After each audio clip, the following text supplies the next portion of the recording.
location at the South Carolina Aquarium at a very special spot that a lot of us don't get to see, and that's the Sea Turtle Hospital. They have released 189 turtles to the wild, and right now they currently have 15 patients. We're going to take you inside for a special look.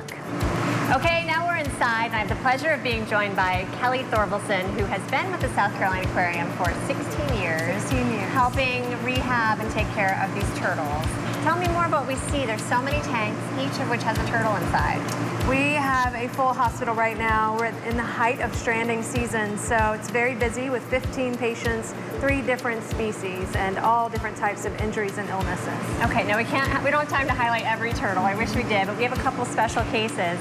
And this turtle right here, who do we have? This is a very special turtle that was named Briar 3 years ago. Briar is the very first repeat patient we've had in our Sea Turtle Hospital. So we were very surprised to recognize this animal by her tags and by a couple of characteristics on her shell and flipper.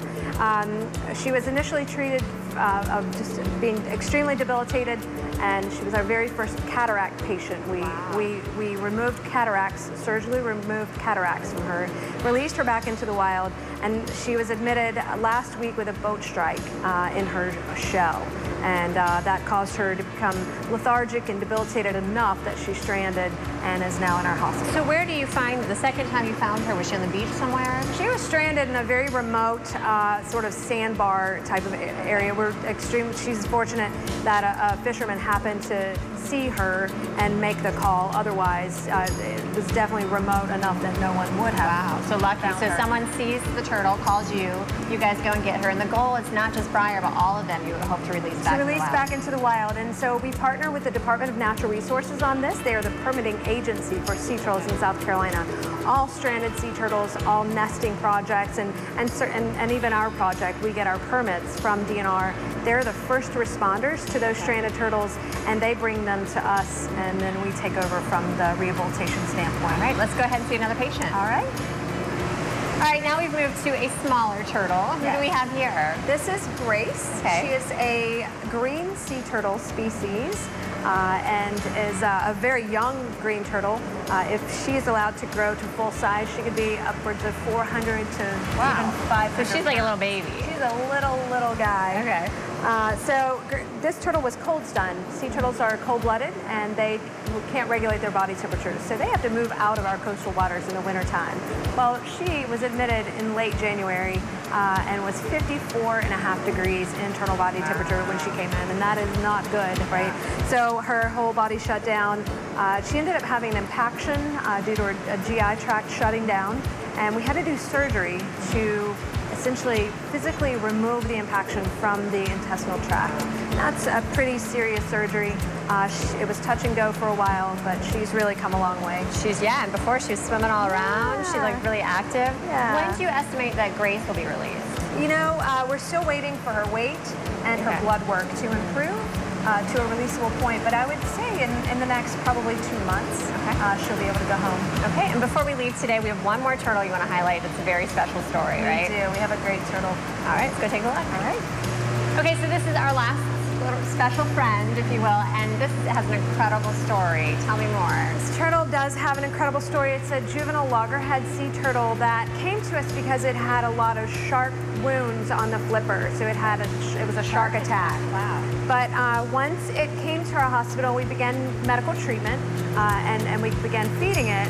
It defecated or passed a lot of plastics, hard and soft plastics. A lot of these are single-use plastics that we really are trying to encourage our guests to, and everyone to stop using as much as possible. I mean, this is like a grocery store bag. This so when we say use reusable bags, this is why. This is why. This isn't the only turtle that has ingested plastic bags and other single-use plastics. So everything's okay. Now Marsh is Maine. When do you expect Marsh to get out of here? Doing great, but then even after this happened, we did x-rays on the turtle and found a hook. The turtle had swallowed a hook, so we had to do surgery to remove this fishing hook. And so 3 things that this turtle is trying to overcome, but doing great. And you know, it's hard to say release maybe 4 to 6 months. Sure. Okay. Have to just play and I do want to mention for people watching, you know how he's underneath those pipes?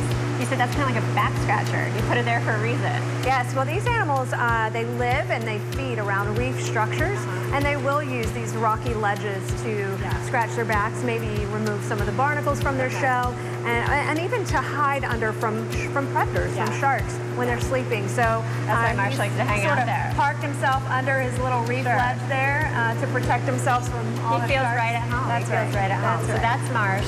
And you know, like we said, a lot of people don't get to see the Turtle Hospital, but there is a way for the public to come and see it and to meet you and take this tour. So let's go back outside and we can talk more about that. Sounds good. Okay, thanks.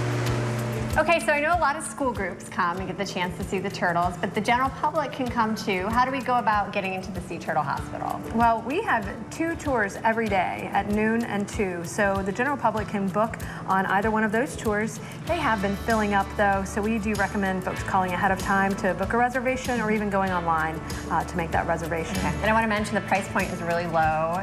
How much is it again? It's $5 for children, $10 for adults, and it really, that's in addition to the Aquarium ticket price, but it's well worth the tour to get behind the scenes. It's the only way you can see them up close. Absolutely. And also when we were in there, every tank had a turtle. Yes. And you guys are getting busier and busier. So that's why, exciting news, you're having an expansion coming up. We are. We're breaking ground in September of 2016, just a few months from now, on an expansion.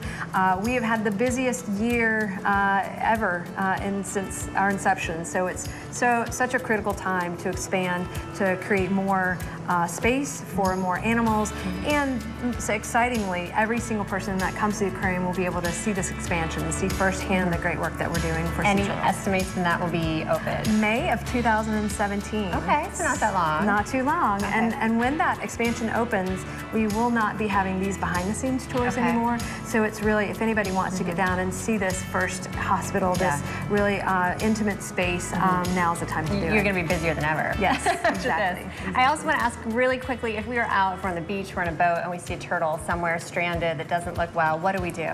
Well, it's important not to push it back in the water. A lot of folks do that, and it probably won't be seen again. But you want to contact the Department of Natural Resources. That could mean contacting the local police, which would be like the Isle of Palms Police Department, the Folly Beach Police Department. They know, they have those numbers. Or you can Google South Carolina DNR Turtle Hotline and get that number. All right. Thank you so much for having us. This was so much fun. Check out the South Carolina Aquarium. Get into the Sea Turtle Hospital. Your last chance to be up this close before you guys have your big renovation. And we've got much more Low Country Live right after the break. Stick with us.